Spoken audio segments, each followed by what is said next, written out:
Felipe Drugovich não terá um assento na Fórmula 1 em 2025. A pergunta que fica agora é: o que Drugo fez de errado desde a conquista da Fórmula 2 para que não conseguisse uma vaga no grid? Faltou dinheiro? O empresário foi fraco? Bora discutir essas e outras possibilidades nesse vídeo. Fica ligado que esse é o box da Fórmula 1. Antes de tudo, bora lembrar como foi a carreira de Drugo nas categorias de base até vencer a Fórmula 2 em 2022. Felipe disputou de forma completa algumas temporadas até chegar à Fórmula 2, como podemos ver na imagem. Começando em 2016, quando estreou nas categorias de monopostos, Felipe terminou em 12º colocado na Fórmula 4 alemã.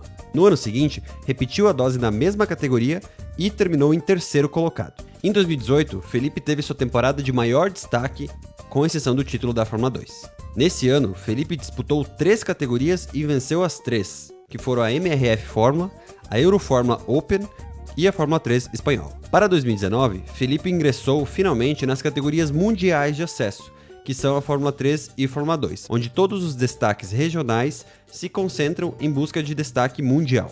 É aqui que, entre aspas, separamos o joio do trigo nas categorias de base. Geralmente, os pilotos ingressam na Fórmula 3 após disputar ou a Fórmula Regional Europeia ou alguma Fórmula 4 com algum destaque. No ano de estreia na Fórmula 3, Felipe terminou apenas em 16º e já subiu para a Fórmula 2, não quis repetir mais um ano na Fórmula 3. Na temporada de estreia na principal categoria de acesso, que é a Fórmula 2, Felipe terminou em 9º, porém, considerando que era uma temporada de estreia, o saldo foi muito positivo, pois o brasileiro venceu 3 corridas em uma equipe que era considerada de meio de pelotão, o que impressionou muita gente no grid da Fórmula 2 e da Fórmula 1. No ano seguinte, em 2021, Felipe entrou como um dos favoritos para vencer a Fórmula 2. Inclusive trocou de equipe, saindo da MP Motorsport para a Invicta Racing, considerada uma das melhores equipes do grid, que, por consequência, é a atual equipe de Gabriel Bortoleto na Fórmula 2. Nesse ano, Drugovich decepcionou. Apesar de ter terminado melhor que no ano anterior, em 8º colocado, Felipe não conseguiu vencer nenhuma corrida e terminou atrás do companheiro de equipe, que era Guan Yu Zhou. Sim, o chinês que hoje está com os dias contados na Fórmula 1, querendo ou não, ganhou do brasileiro na temporada de 2021. Chegamos então em 2022, a temporada de maior destaque de Felipe Drugovich no cenário internacional. Retornando à MP Motorsport, que era considerada uma equipe de meio de pelotão, Drugovich fez uma das temporadas mais dominantes da história da Fórmula 2, vencendo com 101 pontos de diferença para o 2º colocado, em um grid que contava com pilotos como Leon Lawson, Logan Sargent e Jack Doohan, todos pilotos com passagem na Fórmula 1 ou que subirão para a Fórmula 1 no ano que vem. Nesse ano, todos os holofotes se viraram para Drugovich e todo mundo perguntou quem era o brasileiro. O único ponto baixo dessa conquista foi que ela aconteceu apenas na 3ª temporada de Drugovich na Fórmula 2. E isso pesa muito na avaliação das equipes de Fórmula 1, pois a capacidade de adaptação na primeira temporada da Fórmula 2 é uma das principais dificuldades que os pilotos encontram quando sobem para a categoria. E como o Drugo já estava na 3ª temporada, já conhecia todas as pistas e todos os macetes do carro, o que facilitou de forma significativa a conquista. Nesse mesmo ano, de 2022, Felipe não estava vinculado a nenhuma academia de pilotos da Fórmula 1. Assim que terminou a temporada e Felipe se sagrou campeão, o brasileiro anunciou que seria o primeiro piloto da recém-criada academia de pilotos da Aston Martin, o que na época não pareceu uma má escolha. A Aston Martin estava em ascensão e possuía um piloto velho, com um contrato de apenas mais um ano na categoria. Estava claro naquele momento que não havia lugar para Felipe na Fórmula 1 no ano seguinte, em 2023.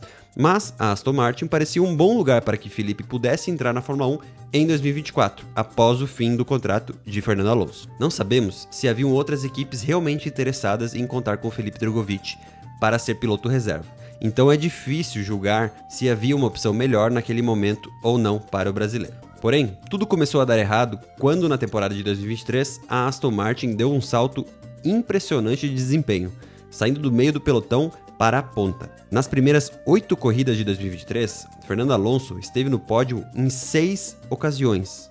E, até a metade da temporada, o carro da Aston Martin era considerado o 2º carro mais rápido do grid, apenas atrás da dominante Red Bull. Fato esse que fez com que Alonso, que estava encaminhando uma aposentadoria, renovasse seu contrato por mais 2 anos com a Aston Martin, o que acabou com o plano de Felipe Drugovich de subir para a posição de titular em 2024. Com a porta fechada na Aston Martin, já que o outro carro é ocupado pelo filho do dono da equipe, Lance Stroll, Drugo teve que buscar outras opções nas demais equipes do grid, que eram a Williams, a Mercedes, a Sauber, a Alpine, a Haas e a RB Cash App. Na Williams foi onde Drugo esteve mais perto de entrar. Porém, James Vowles, que é o chefe da equipe, decidiu apostar em um de seus pilotos da academia, promovendo Sargent e depois Colapinto para o posto de segundo piloto ao lado de Alex Albon. Na Alpine, algo similar aconteceu. Após a confirmação da saída de Ocon, quem foi promovido foi Jack Doohan, piloto da academia da Alpine. Na Haas, a parceria com a Ferrari fez com que Berman, piloto da academia da Ferrari, fosse promovido. Vale lembrar que a Haas não possui academia de pilotos. Na RB Cash App, que é uma equipe da família Red Bull, como esperado, a vaga ficou dentro da família Red Bull, e ao que tudo indica, para o ano que vem, Liam Lawson será anunciado como piloto ao lado de Tsunoda, substituindo Ricciardo. Na Mercedes, a mesma coisa. Kimi Antonelli, que é piloto júnior desde muito novo no kart, assumirá o lugar de Lewis Hamilton, que deixará a equipe no final desse ano. A única equipe que fugiu da regra de promover um piloto de sua base foi a Sauber Audi. Os alemães da Audi que compraram a Sauber ainda não decidiram quem será o piloto que fará a dupla com Hülkenberg, mas não há nenhum indicativo de que será Drugovich. A vaga está atualmente entre o brasileiro Bortoleto, Theo Pourchaire, Valtteri Bottas e agora Colapinto, que se destacou na Williams e busca uma vaga na Fórmula 1 para o ano que vem. Ou seja, praticamente todas as equipes subiram pilotos vinculados às suas academias. E o grande problema aqui, ao que tudo indica, foi a equipe que Drugovich se vinculou lá em 2022. Na Aston Martin, com a permanência de Alonso, Drugovich ficou sem chances de subir, pois a outra vaga é permanentemente ocupada por Lance Stroll, independente do desempenho do canadense. Pensando em retrospectiva, escolher uma equipe que poderia abrir apenas uma vaga no futuro talvez tenha sido o maior erro da carreira de Felipe Drugovich, pois isso diminuiu em 50% as chances de uma vaga factível surgir para o brasileiro. Todas as outras equipes possuem duas vagas que podem ser ocupadas por pilotos da base. Já a Aston Martin é a única equipe que não acontece isso, uma vez que uma das vagas está reservada para o filho do dono. Com a renovação de Alonso, como já falei, Felipe ficou de mãos atadas e preso no contrato com a Aston Martin. É compreensível que todas as outras equipes optem por promover pilotos de suas academias, uma vez que já investiram e acompanharam a ascensão deles ao longo de toda a sua juventude até a chegada na Fórmula 2, mesmo que esses tenham perdido para Drugovich na temporada de 2022 na Fórmula 2, que é o caso de Jack Doohan e Liam Lawson. Mas afinal, uma coisa que muita gente comenta: faltou dinheiro para Drugovich? É só dinheiro para entrar na Fórmula 1? Não, cravo aqui que não. Conforme o próprio Amir Nasser, que é empresário de Drugovich, dinheiro nunca foi um problema para que Drugovich subisse à Fórmula 1. O que faltou foi uma vaga e Felipe estar bem posicionado em uma equipe que abrisse uma vaga na Fórmula 1.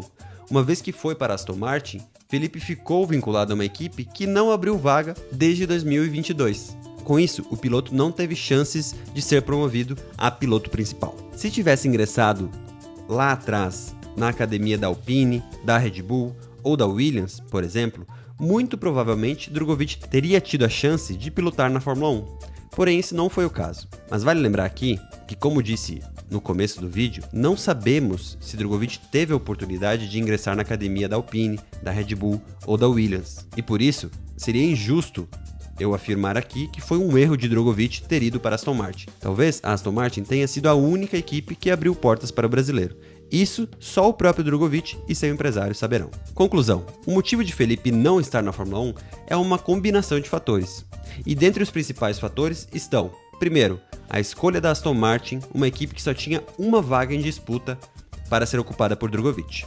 Segundo, azar de Aston Martin ter crescido tanto de desempenho em 2023, o que fez com que Alonso renovasse seu contrato. Caso o carro tivesse ficado onde estava em 2022, provavelmente Alonso não renovaria com a equipe e Drugovich teria uma oportunidade em 2024. Terceiro, não ter se vinculado a uma academia da Fórmula 1 mais cedo, o que restringiu as possibilidades de Drugovich. Esse, inclusive, foi um ponto que não comentei antes, mas Felipe, em toda a sua carreira júnior, não esteve vinculado a nenhuma academia de pilotos da Fórmula 1, o que fez com que ele ficasse fora do radar das equipes de Fórmula 1 ao longo de sua ascensão à Fórmula 2. É claro que é fácil falar agora depois da obra pronta. Porém, as reais possibilidades que surgiram para Drogovic, só ele e seu empresário têm realmente ciência e poderão, no futuro, revelar se houve algum erro de escolha ou se simplesmente a única opção que havia era a Aston Martin. E lá não houve oportunidade para o brasileiro subir para a Fórmula 1. Mas e aí, você concorda com essa análise? Faltou sorte para Drogovic? Comenta aqui e se curtiu o vídeo, se inscreve no canal para não perder os próximos. Um abraço e até mais!